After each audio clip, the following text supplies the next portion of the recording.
रुक जाओ, रुक जाओ, रुक जाओ, रुक जाओ, रुक जाओ।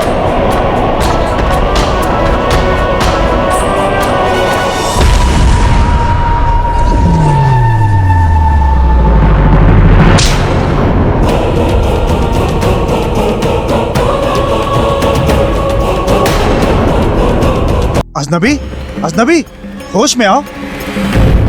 समझ में नहीं आ रहा कि मैं किस शक्तिशाली योग शक्तिवान दिव्य पुरुष को बुलाऊं जो उसकी आत्मा को बांध सके।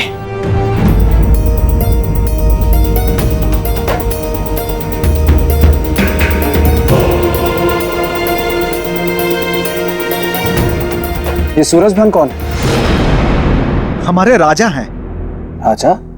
हाँ, तो वो उसका नाम क्यों ले रहा है? क्या संबंध है उन दोनों? ये जानने के लिए मुझे राजमहल जाना होगा।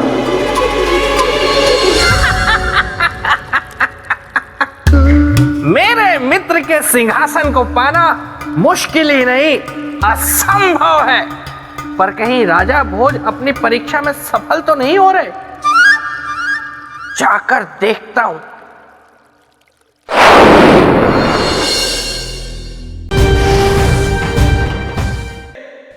एक सीढ़ी, दो सीढ़ी, तीन सीढ़ी, सीढ़ी दर सीढ़ी चढ़ते जा रहे हैं राजा भोज।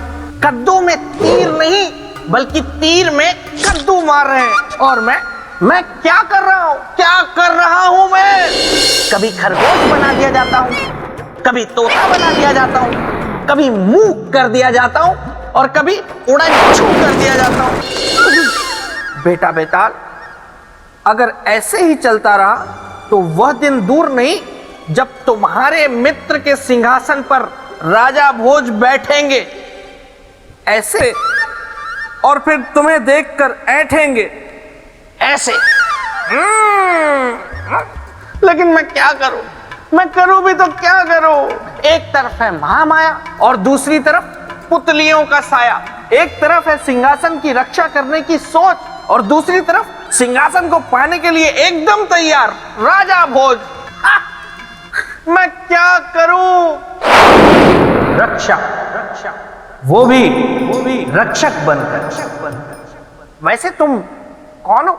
मैं तुम हूं। बेताल, क्या तुमने कभी सोचा है जिस तरह राजा भोज हर परीक्षा में सफल होते जा रहे हैं, कहीं ये पुतलियां ही तो नहीं गला रही हैं राजा भोज की दाल?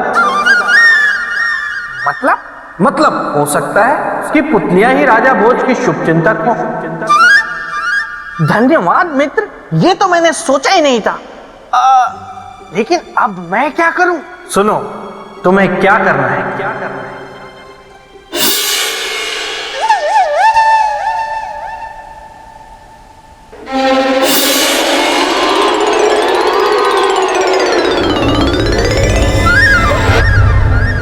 वाह, ये तो कमाल की युक्ति है।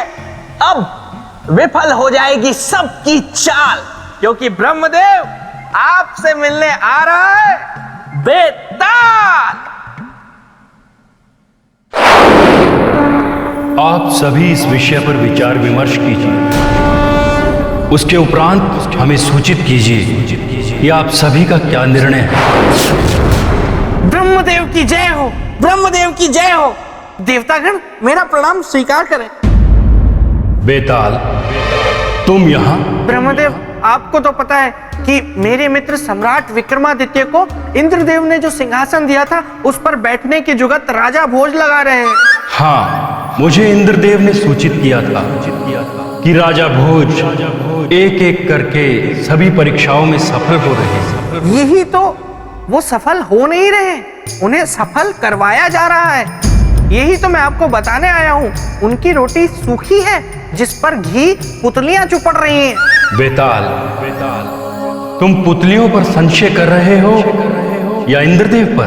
नहीं ब्रह्मदेव, मैं कुछ नहीं कह रहा। मैं तो सिर्फ इतना कह रहा हूँ कि आपको तो पता है कि सम्राट विक्रमादित्य से मेरा कितना भावात्मक जुड़ाव रहा है। और आपको हमारी मित्रता के बारे में भी ज्ञात है, तो ब्रह्मदेव उनके सिंहासन की रक्षा का अधिकार मुझे ही मिलना चाहिए ना। और अगर किसी की परीक्षा लेनी है तो उसका अधिकार भी मुझे ही मिलना चाहिए, है ना? बेताल, ये संभव नहीं है। नहीं ब्रह्मदेव, ऐसा मत कहिए। आप जब तक मुझे ये अधिकार नहीं देंगे मैं यहाँ से जाने वाला नहीं हूँ। आपको मेरी और विक्रमादित्य की मित्रता का वास्ता, यही है एक रास्ता। ठीक है बेताल, ठीक है बेताल। यदि यही तुम्हारा हट है तो आज से उस सिंहासन की रक्षा तुम करोगे। राजा भोज की परीक्षा भी तुम लोगे। तुम्हारे और राजा भोज के बीच में ना तो महामाया आएगी और ना ही कोई पुतली। किंतु स्मरण रहे, जब जब तुम पथभ्रष्ट होगे तब तब तुम्हारे साथ कुछ ऐसा घटित होगा जो तुम सोच भी नहीं सकते। तैयार हो जाओ अपने नए दायित्व के लिए।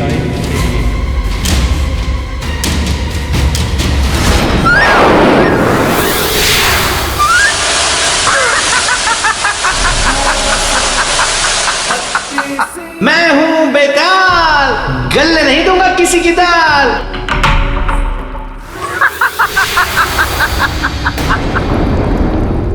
क्या हुआ राजा भोज, उड़ गए तोते? अब तक तो आपने अपनी बहुत दाल गला ली। दाल तो क्या, चावल भी गला ली, लेकिन अब नहीं, क्योंकि यहां से आपकी सारी परीक्षाएं लूंगा मैं, यानी बेताल। क्या श्रीमान बेताल, परीक्षा आप लेंगे तो फिर पुतलियां क्या करेंगी? अब ना तो पुतलियां आएंगी और ना देवी महामाया। अब सिर्फ आप हैं, मैं हूं और ये सिंहासन है। आप सिंहासन पे बैठे बिना मानेंगे नहीं और मैं आपको सिंहासन पर बैठने दूंगा नहीं। तो अब देखते हैं कि कौन है किस पर भारी और किसने बाजी मारी। ठीक है श्रीमान बेताल, मैं हर परीक्षा के लिए तैयार।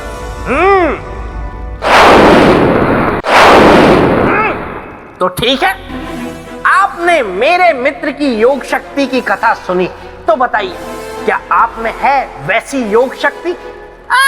सोचिए मत, मुझे पता है नहीं है।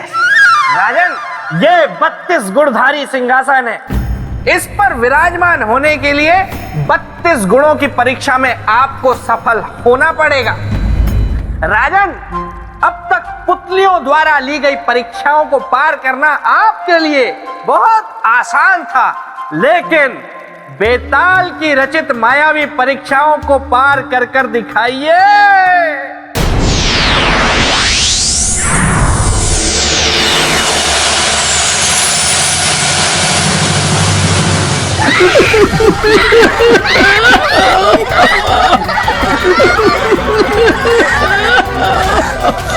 कोई है? कोई है? अजनबी, वहीं रुक जाओ, एक भी कदम आगे मत बढ़ाना। इधर आओ, आगे मत जाना। आप लोग यहाँ क्यों छुपे बैठे हैं? हमारे पीछे काल पड़ा हुआ है, इसीलिए। काल? ये क्या कह रहे हैं आप? हाँ, सच में। कौन है वो? कैसा है वो? बहुत भयानक, बहुत ही भयानक। वो हमेशा अपने पास गणासा रखता है, बिल्कुल परशुराम जैसा। बहुत शक्तिशाली है वो, चमत्कारी शक्तियां हैं उसके पास।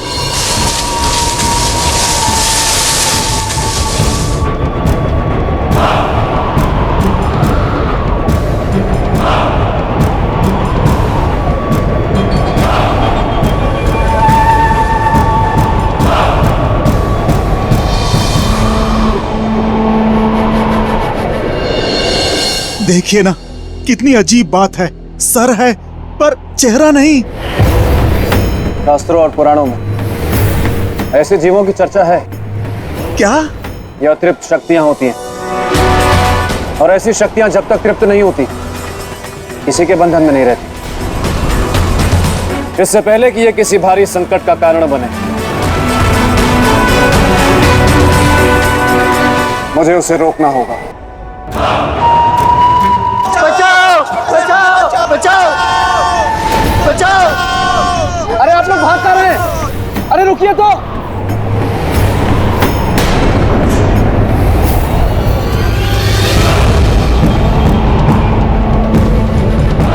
ये कारण है इनके भागने का। इसे रोकना होगा। सूरजभान, कहाँ हो तुम सूरजभान? सूरजभान? ये सूरजभान कौन है और ये उसे क्यों बुला रहा है? मैं पूछता हूं कि आखिर कैसे मुक्त हो गया वो?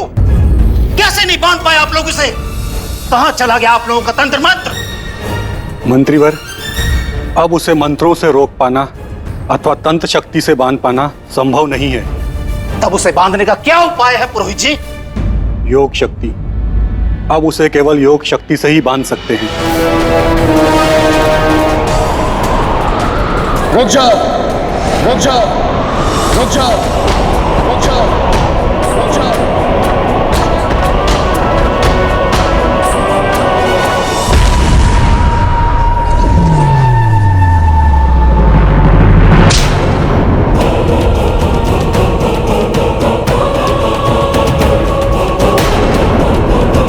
अजनबी, अजनबी, होश में आओ। समझ में नहीं आ रहा कि मैं किस शक्तिशाली योग शक्तिवान दिव्य पुरुष को बुलाऊं जो उसकी आत्मा को बांध सके।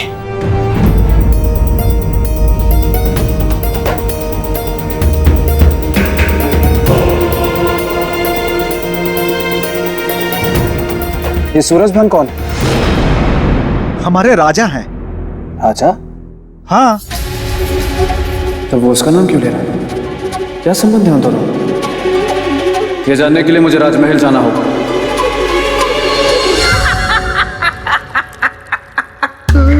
मेरे मित्र के सिंहासन को पाना मुश्किल ही नहीं, असंभव है। पर कहीं राजा भोज अपनी परीक्षा में सफल तो नहीं हो रहे? जाकर देखता हूं। महाराज सूरजभान, महाराज सूरजभान कहाँ हैं आप? महाराज सूरजभान, महाराज सूरजभान, महाराज सूरजभान कहाँ? कौन हो तुम आगंतुक और यहाँ किस लिए आए हो? मैं महाराज सूरजभान से मिलना चाहता हूँ। नहीं मिल सकते। क्यों नहीं मिल सकता? प्रश्न मत पूछो, मिलने का कारण बताओ। उनसे मिलने का कारण है कि मैं उन्हें मिलकर बताना चाहता हूँ कि एक विनाशकारी शक्ति के कारण उनकी प्रजा संकट में है। उनसे पूछना है कि उस विनाशकारी शक्ति को रोके कैसे। क्या तुम सचमुच उसे रोकना चाहते हो? नहीं तो मैं यहाँ क्यों आता मंत्री जी? जब इतना नेक उद्देश्य है तुम्हारा तो मैं तुम्हें उनसे अवश्य मिलवाऊंगा। आओ मेरे साथ।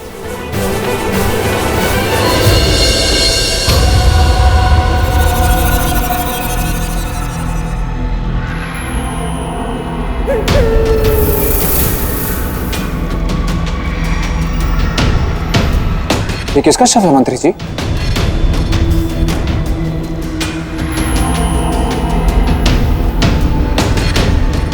महाराज सूरजभान का। महाराज सूरजभान मर गए? कैसे और कब मंत्री जी? 2 दिन पहले। पर वो शक्ति तो इनका नाम ले रही थी। ऐसा क्यों मंत्री जी? बहुत गहरा संबंध है।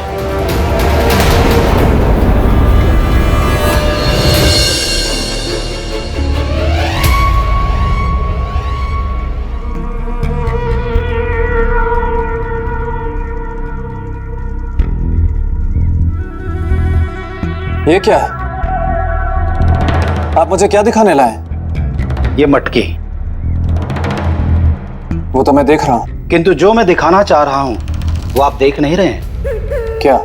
कि उस विनाशकारी शक्ति शक्तेश्वर को महाराज ने इस मटकी में कैद किया था, जो कि उनकी मृत्यु के पश्चात मटकी तोड़कर मुक्त हो गया और लोगों के जीवन के लिए संकट का कारण बन गया। परंतु ये शक्तेश्वर है कौन? एक हठ योगी था जो अपने हठ योग से योग शक्तियों की साधना कर संपूर्ण संसार की शक्तियों का स्वामी बनना चाहता था। पत्रम च बिभ्रति एक वीरा काल रात्रि सह भक्त कामदा स्तुति।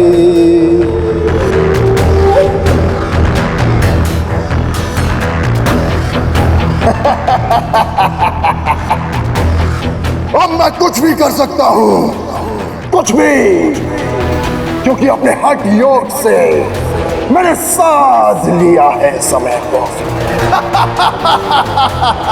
मैं सर्वशक्तिमान हूँ, सर्वशक्तिमान शक्तेश्वर। नमन करो संसार, नमन करो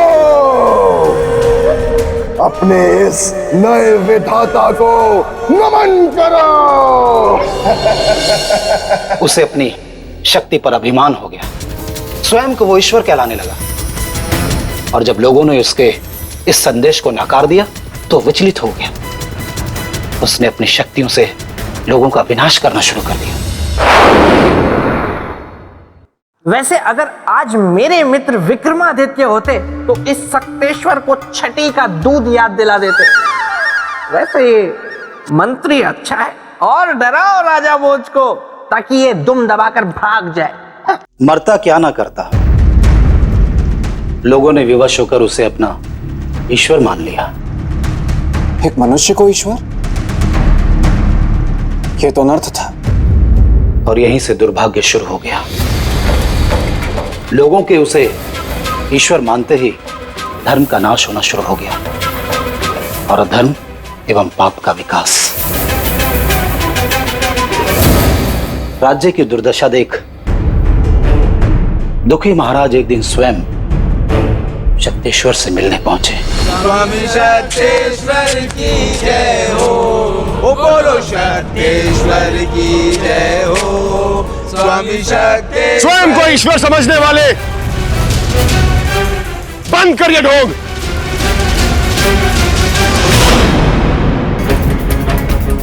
महाराजा सूरजबान,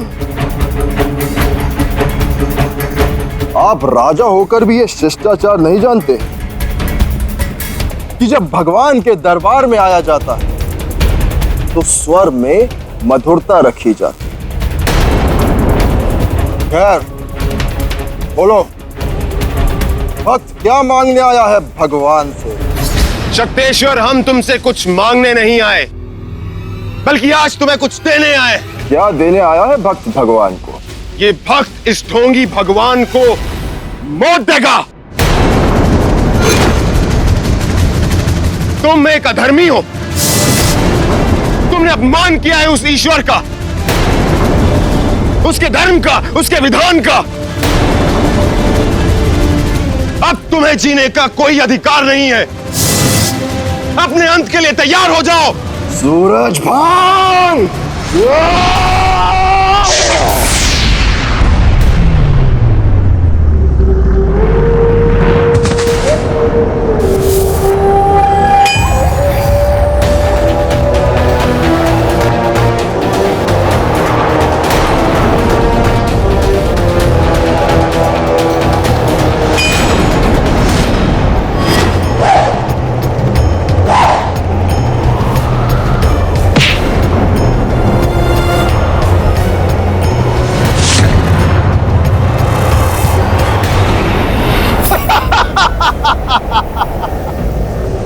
भक्तजनों, आज तुम्हारे ईश्वर ने एक पापी का अंत कर दिया। कहाँ हो तुम लोग? अपने ईश्वर के सामने आओ।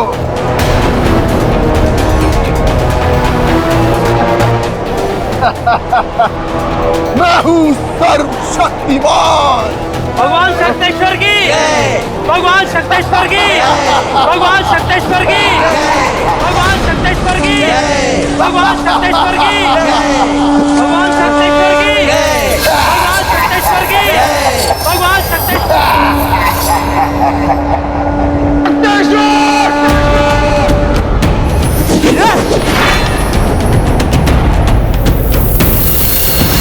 और इस प्रकार महाराज ने शक्तेश्वर का अंत कर दिया और एक अनुष्ठान कर उसकी आत्मा को बंद कर इस मटकी में टांग दिया यहां पर, ताकि मरने वाले की आत्मा मुक्त रहकर लोगों का बुरा ना कर सके। परंतु दुर्भाग्यवश महाराज की मृत्यु हो गई और वो दुष्ट शक्तेश्वर मटकी से फिर मुक्त हो गया। क्या ऐसी शक्ति को राजा भोज रोक पाएंगे? अच्छा ही है, ये मेरी परीक्षा में हो जाएंगे असफल और सिंहासन का भूत इनके सर से उतर जाएगा। तो मंत्री जी, अब उसे रोकने का केवल एक ही उपाय है। क्या आगंतुक? कि फिर से वही अनुष्ठान किया जाए जो महाराज सूरजभान ने किया था और उसे इस मटकी में बंद किया था। क्या बता सकते हैं कि महाराज ने कौन सा अनुष्ठान किया था? योग बंधन अनुष्ठान। योग बंधन अनुष्ठान। तो हम वही अनुष्ठान करेंगे। किंतु ये अनुष्ठान तो बहुत ही खतरनाक है। इसमें शक्तेश्वर तुम्हारी हत्या भी कर सकता है। अब आया ऊंट पहाड़ के नीचे। क्या राजा भोज इतना बड़ा खतरा उठाएंगे? ये मुंह और मसूर की दाल। यदि मेरी हत्या से प्रजा की भलाई होती है तो मुझे अपनी हत्या स्वीकार है। आप अनुष्ठान की तैयारी कीजिए।